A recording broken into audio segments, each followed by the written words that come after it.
Bom, a gente começou o programa de hoje falando sobre a discussão que está sendo feita aí desde o ano passado sobre o plano diretor de Porto Alegre. O vereador Gessé Sangalli esteve aqui com a gente, né? Falando aí sobre a comissão que vai analisar as propostas que vão ser encaminhadas, que já estão sendo discutidas, sobre vários aspectos. O pessoal fala do plano diretor ali, muita gente aí associa a questão da altura dos prédios, né? E envolve uma série de questões, sustentabilidade, questão da mobilidade urbana, a Orla do Guaíba e por aí vai.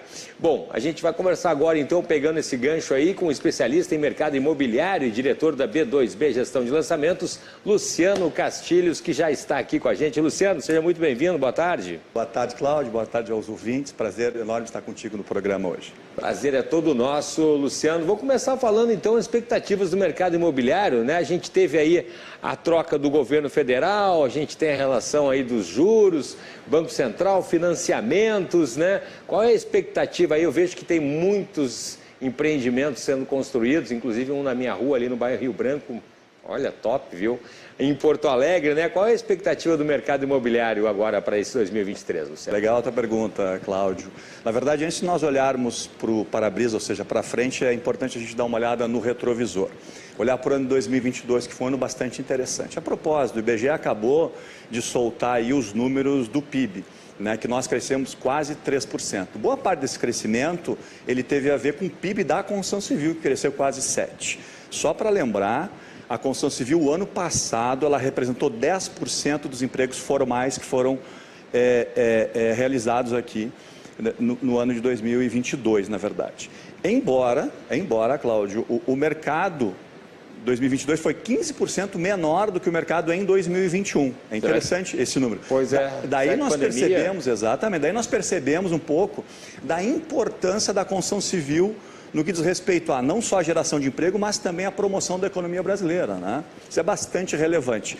Quando fala desse mercado ainda, e já objetivando, olhando para frente agora, as expectativas para 2023 são muito parecidas com as expectativas que nós tivemos no ano de 2022. Vencida algumas barreiras, dentre as quais, e são barreiras muito complexas para o nosso negócio, o custo da operação, o custo da construção civil hoje está muito elevado, o preço dos materiais está muito elevado, e a taxa de juros, como tu bem mencionou, com a Selic em 13,75, nós temos bancos, por exemplo, agora, eu me lembro das últimas estatísticas agora, os bancos subiram a taxa de juros e elas chegaram, pela primeira vez desde 2016, a 2 dígitos.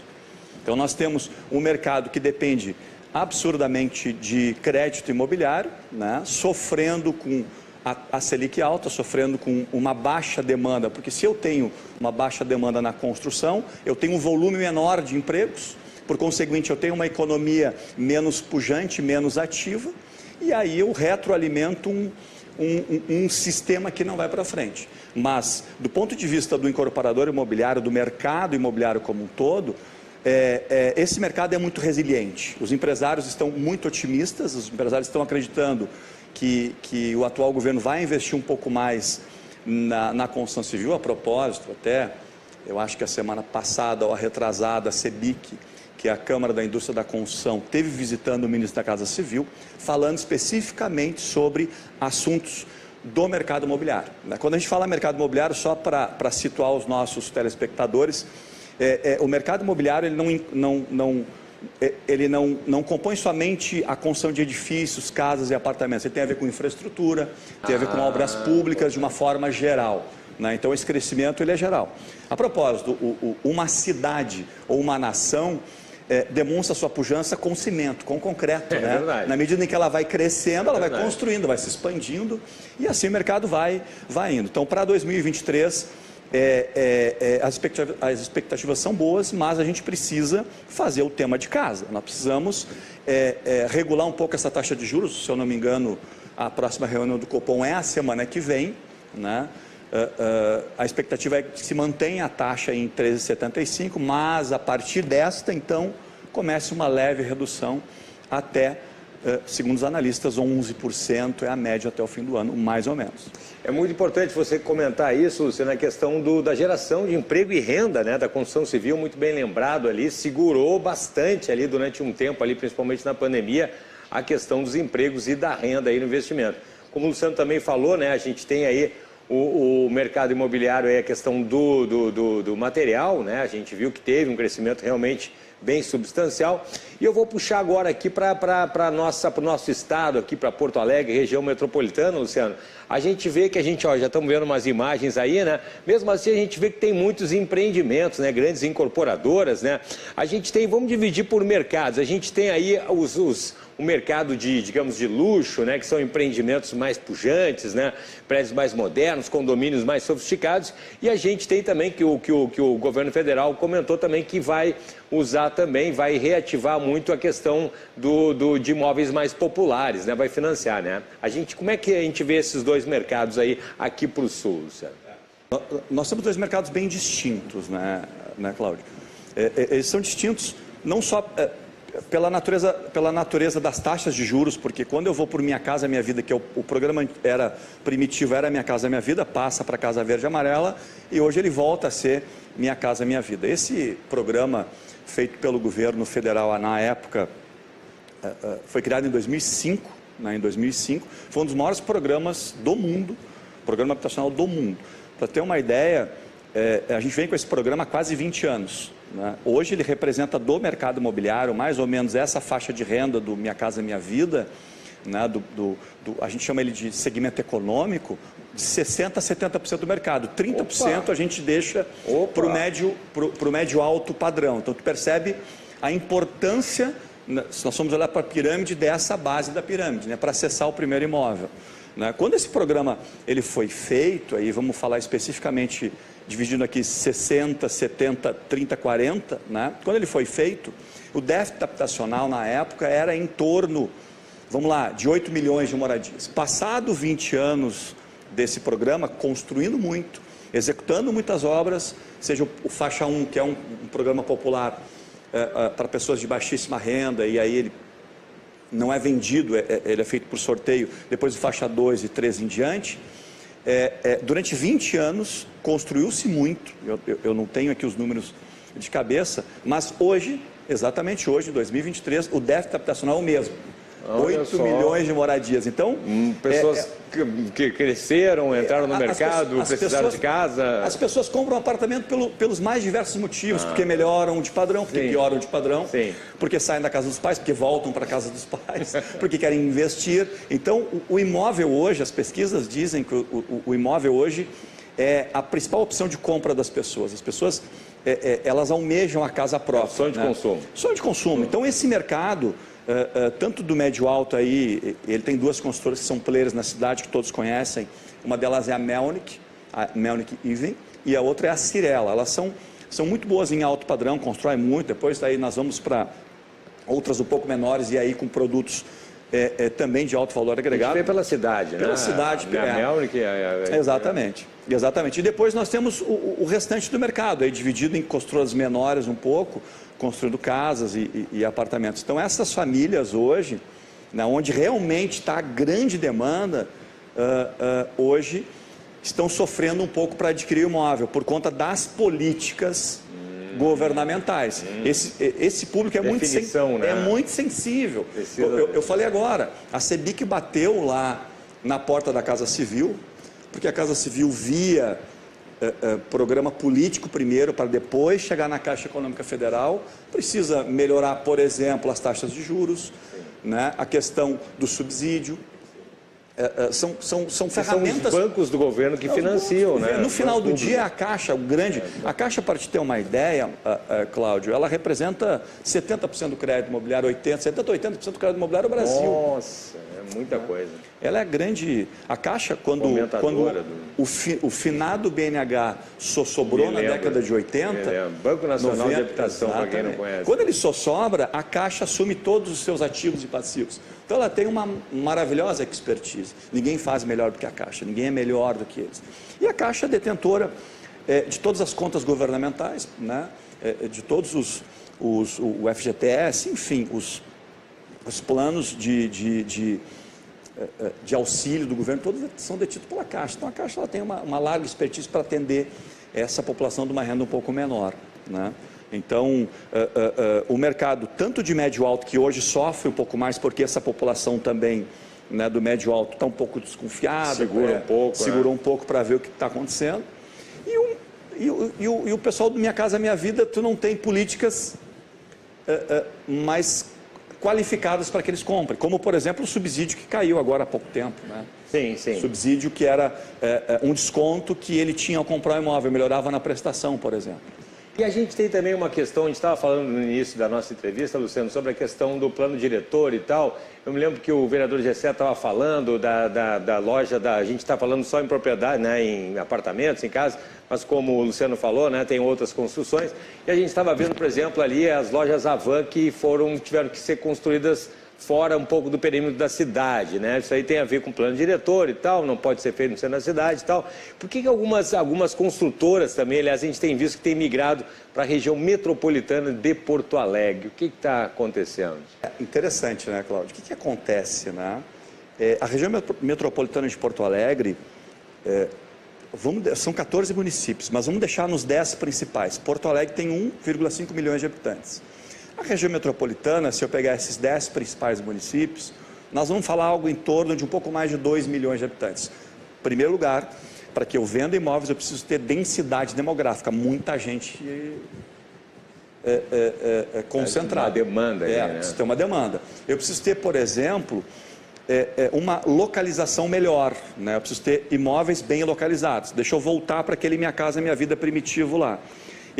Na época, em 2005, 2006 e daí por diante, até um determinado momento, o que se fazia, se vendia. Hoje, não mais. As pessoas consomem mesmo do econômico, sim, um produto econômico, mas eles querem um produto melhor localizado e com uma qualidade muito melhor. Para ajustar essa equação de qualidade e localização, preço, né? Com preço que caiba no bolso, é uma equação muito difícil. Por exemplo, na capital eu não consigo. Na capital eu não consigo, mas eu não tenho boas localizações em grandes centros. Já está concentrado. Está colapsado, eu não consigo. Se eu fizer um empreendimento na Restinga, tem muitas áreas, mas as pessoas não querem morar lá. Mobilidade, distância. Exatamente. Então, e um empreendimento desses, para fazer sentido, eu preciso ter muitas unidades, 300, 400, 500. Eu faço um bairro cidade ali. Então, a região metropolitana, ela atendeu muito bem essa demanda, com excelentes áreas muito bem localizadas. Verdade. E o mais importante é com ótimas infraestruturas, porque eu tenho, em algum momento, um êxodo de pessoas saindo das capitais, indo para as metropolitanas. Verdade, tem visto muito isso, já faz tempo já, inclusive. Isso, atrás de o quê? Não só mais qualidade de vida, mas também um imóvel mais barato, porque um apartamento de 400 mil, 300 mil em Porto Alegre... tu compra um imóvel numa região metropolitana duas vezes o tamanho, muito melhor localizado. Entendeu? Sim, pelo mesmo valor. Pelo mesmo valor. Então, é o dobro de tamanho, muito melhor localizado. Esse é um ponto. Né? O outro ponto é uma qualidade de vida no que diz respeito ao trânsito. Tá complicado. E no que diz respeito a comércio. Algumas pessoas, e aí quando tu olha para a literatura que fala sobre esse assunto, estão voltando do interior, por quê? Ou das regiões metropolitanas, porque algumas cidades receberam muito investimento da construção civil, mas não devolveram em, por exemplo, estruturas adequadas para que aquelas pessoas estivessem ali. Sim, né? Até por questões éticas não vou citar nome de cidades, mas inúmeras cidades receberam um volume grande e não se preocuparam, por exemplo, em duplicar vias, em melhorar infraestruturas, acessos. Porque no final do dia, Cláudio, o que chega primeiro são as casas, o incorporador imobiliário chega primeiro, imagina um projeto e constrói ali 2.000 casas, depois, ou 2.000 apartamentos, depois chegam as pessoas, depois chega o comércio, depois chega o banco, depois chega a padaria, depois chega o mercado. Então essa estrutura que começou na agência, evidentemente que tu falou de plano diretor, isso é no final do dia uma parceria público-privada, é o público junto com o privado, juntos, chegando a uma conclusão, olha, vai ser melhor construir aqui neste lugar um empreendimento nestes termos, o que vocês acham? O município diz, olha, no fim do dia é isso, o plano diretor diz, não, quem sabe a gente arruma aqui, bota um colégio aqui, uma escola aqui, deixa aqui uma área sobrando aqui para uma creche futura. O município ele regula muito a impetuosidade do incorporador imobiliário e está tudo bem. Sim. Eu acho que isso está tudo certo, né? Essa parceria. Porto Alegre, aliás, foi construída junto com os incorporadores imobiliários, ruas. É verdade. Isso são contrapartidas e está tudo bem. Só que alguns municípios não usaram isso muito bem da região metropolitana. Não souberam... Fica a dica, então. Não souberam usar esta parceria público-privada. Uns sim, outros não. Sim. Então, mas eu acho que a gente evoluiu muito nessa questão de desenvolvimento imobiliário. O incorporador, e eu trabalho com algumas construtoras, ele é muito preocupado em desenvolver, e é um ledo engano imaginar que o incorporador só visa o lucro. O lucro é um componente, evidentemente, mas ele também pensa no legado, ele também pensa em desenvolver bons produtos para que a cidade faça sentido. Se perpetue, né? O incorporador imobiliário, o empresário, ele não é um predador do mercado, pelo contrário, ele é alguém que quer contribuir para aquele mercado. E não tem como, né? Senão vai destruir aquela região, vai fazer, como você falou, vai fazer uma maneira desordenada também, aí vai causar o caos também, né? Inclusive a gente tem muita questão dos condomínios, né? Tanto prédios você estava falando, ele estava lembrando, com infraestrutura dentro dos condomínios para não precisar sair, né? A gente viu esse movimento também das incorporadoras, prédios com academia, com espaço gourmet, com salão de festa, né? Condomínios com piscina, né? Isso também é uma tendência interessante, né, Luciano? Cláudio, eu vou mais longe. Tem prédios hoje com piscina de água doce e piscina de água salgada. Fui já numa inauguração, olha, de um lago, dentro de uma praia, dentro de um condomínio. Tu tem prédios hoje com marketplace, tu tem com mercados dentro do prédio. Isso é comum. Academia, hoje em Porto Alegre houve uma mudança agora, há um tempo atrás, no plano diretor, começaram a fazer rooftop, por exemplo, infraestrutura em cima dos prédios. Então eu acho que essa evolução, se adaptando um pouco ao costume das pessoas e ao novo momento, porque a construção civil ela é geracional, né? Se a gente for para o centro de Porto Alegre hoje, nós vamos ver empreendimentos, por exemplo, com 250, 200 de área privativa sem vaga de garagem. Verdade. Né? Isso é inconcebível nos dias de hoje. É verdade. Né? Em São Paulo se fala uma vaga por dormitório, por quarto.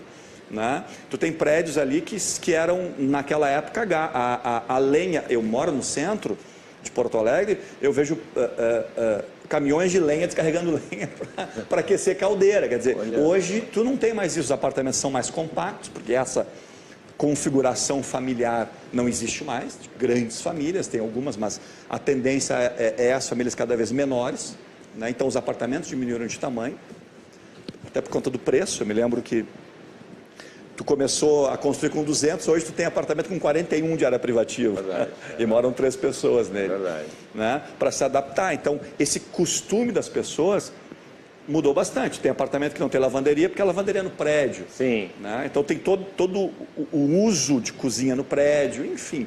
É costume. São Paulo agora acabou de lançar e venderam tudo. Né?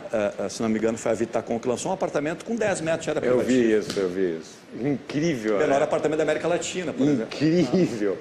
Incrível. Luciano Castilhos, vamos continuar conversando sobre isso. Quem quiser saber mais informações, aí procura lá B2B, daí como é que faz? Então, Cláudio, a nossa empresa, a B2B Gestão de Lançamentos, é uma empresa que já está no mercado há quase 10 anos. Né? Eu fui executivo de uma grande empresa durante bastante tempo e a gente pensou em trazer uma solução para os incorporadores imobiliários. Então, a nossa empresa é especializada em lançar produtos imobiliários, administrar esse lançamento, envelopar ele e apresentar ao mercado. Também cuidamos do estoque, da parte administrativa das empresas. E é só entrar no nosso site lá, b2bgestão.com.br. Nas melhores redes sociais.